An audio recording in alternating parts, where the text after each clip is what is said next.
Alors, après la définition et la fonction, nous allons rapidement parler de la subdivision anatomique. D'accord? N'oubliez pas cependant qu'on avait parlé d'unité.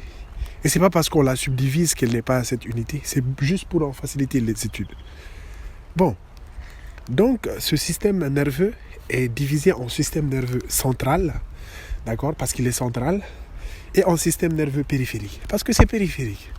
Et maintenant, ce système nerveux central comprend l'encéphale et la moelle épinière, qui forment le névrax.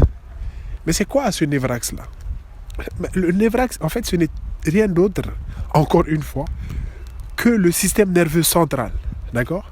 Mais si vous me dites un jour que le système nerveux périphérique, c'est le névrax, on va se battre, hein? C'est clair. Bien.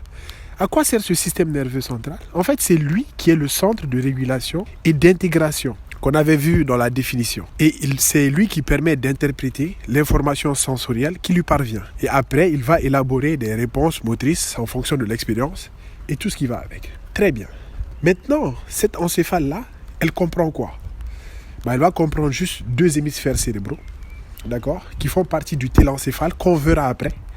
Après, il y a le diencéphale, d'accord, qui est une région médiane et profonde qui communique avec les 2 hémisphères.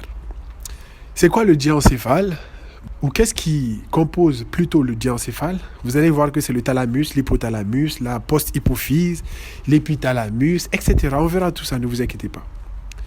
Il y a aussi le tronc cérébral, d'accord, qui réalise la jonction entre le cerveau et la moelle épinière.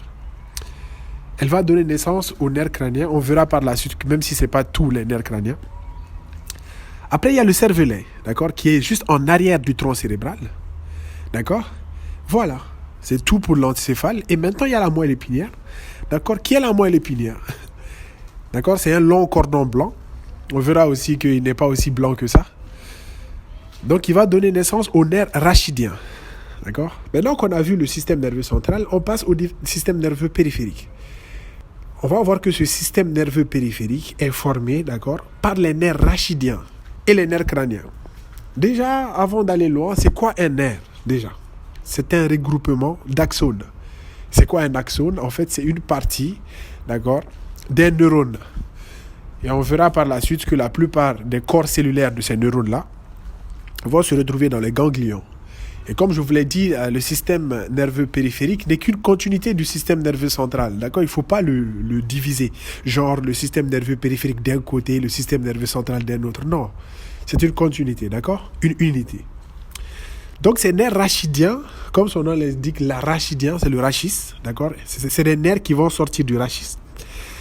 Donc 31 paires au total, destinés au tronc et aux membres supérieurs et inférieurs. Bien.